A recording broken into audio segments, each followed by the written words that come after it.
I give the floor to the representative of Algeria. Madam President,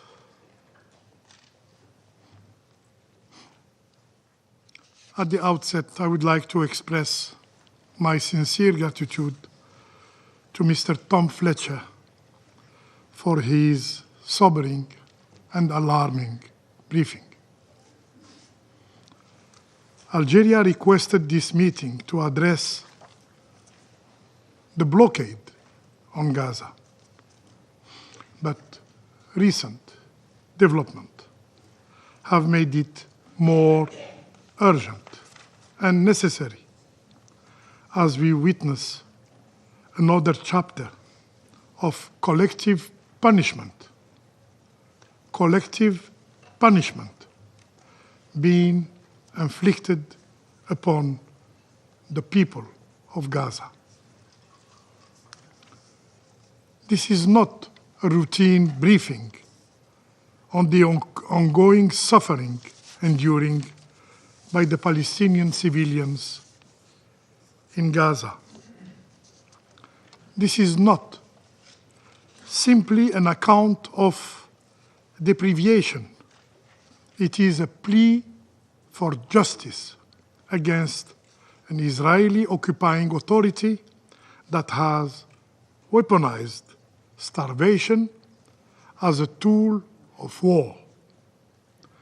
This is, without a doubt, a war crime.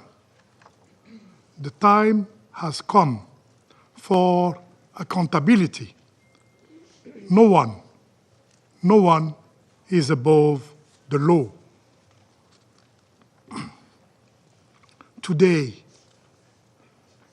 the world can no longer ignore the grim reality of the Israeli occupation. Today, the truth about the Israeli occupation overloaded for so long can no longer be hidden. As Algerians,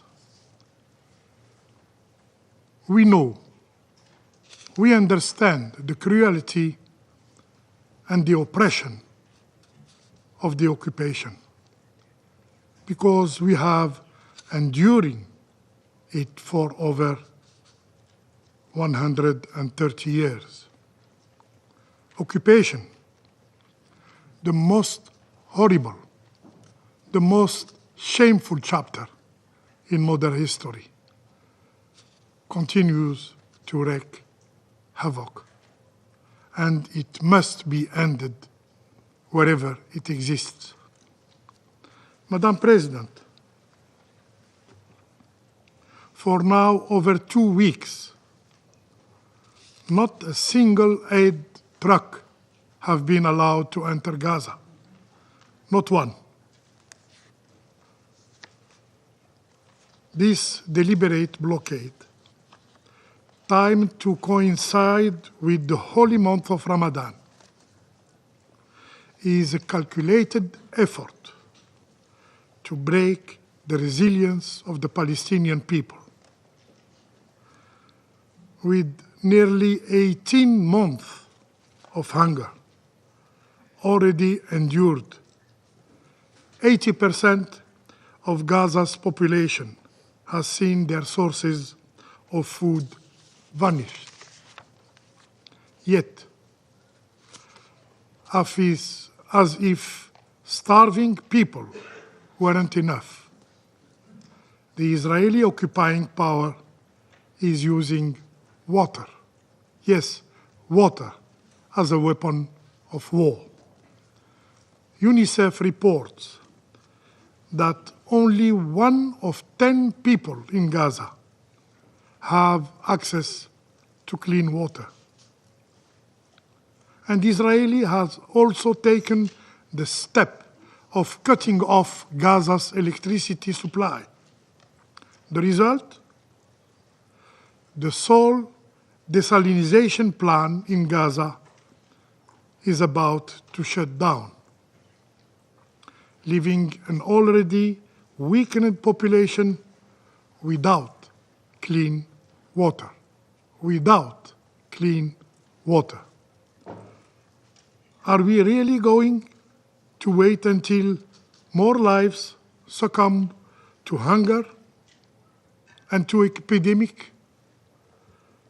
Madam President, this is not just about withholding aid. The Israeli occupation has targeted the entire Gaza's food system, making it impossible for the people to feed themselves today and very difficult to sustain themselves in the future. According to the UN Special Rapporteur on the right to food, Mr. Michael Fakhri, Israel is not merely obstructing aid. It is methodically dismantling Gaza's food infrastructure. Moreover, after attacking UNRWA, the backbone of Gaza's humanitarian aid, Israel, as an occupying power, has imposed new restrictions on all NGOs, thus creating new administrative obstacles to their ability to operate and assist the Palestinian people. The Palestinian NGO network has rightfully condemned this move, calling it a deliberate attempt to silence international aid organizations and isolate Palestinian voices from the global community. Amidst this humanitarian catastrophe, the Israeli occupying forces brazenly took the liberty of killing Palestinians, completely disregarding the ceasefire agreement. Just this night, just last night, the Israeli forces have launched a series of indiscriminate airstrikes across Gaza, resulting in the death of more 400 people, the majority of them women and children. Once again, Palestinian blood is being used as a tool for the political calculations of the Israeli politicians. We condemn firmly these attacks, which constitute a violation of the ceasefire agreement reached 2 months ago. And we remind all parties that Resolution 2735 guarantees the continuation of the ceasefire as long as negotiations are ongoing. We also emphasize the responsibility of the mediators, the United States, Egypt, and Qatar, in ensuring compliance with the ceasefire agreement. Madam President, the International Court of Justice has already spoken on this matter. In its provisional measures, the ICJ has ordered Israel as the occupying power to immediately take all necessary actions to ensure the unimpeded delivery of urgent humanitarian aid to the people of Gaza. This includes the provision of basic services, such as food, water, electricity, fuel, medical care, and sanitation. This very council, in its resolutions, has called for safe and unhindered humanitarian access. Yet, the Israeli occupying power continue not only to ignore international law, including the resolutions adopted by this Council, but to kill indiscriminately innocent Palestinian civilians. Madam President, we wonder what those who consistently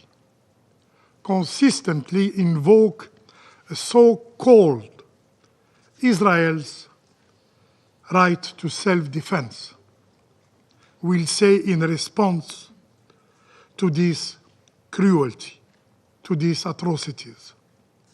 In Gaza, we are witnessing the systematic degradation of human dignity, the deliberate stripping away of the right of life, the right to life, to food, to water, and to basic human dignity. In Gaza, we are witnessing the demise of the values and principles that should be the foundation of international order: equality, humanity, justice. In Gaza, we are witnessing a cowardice and brutality of the Israeli occupation that is in full display, with no regard for innocent lives. Still silent, faced to these atrocities, the relevance of this Council is seriously questioned. Will it ever dare to take responsibility? Will it ever act to stop this genocide and preserve what remains, if any, of its credibility? I thank you. I thank the representative of Algeria for the statement. I give the floor now to the representative of Somalia. Do you want to watch more videos like this one? If yes, subscribe to our channel and press the bell icon next to it. We have decided to bring videos on something nobody talks about: African politics, economy, and increasing power. Thanks for watching, and until the next video, stay tuned. Tell us what you think in the comment section. Like and share the video, and subscribe so that you don't miss any of our African videos. It's the best way to support us.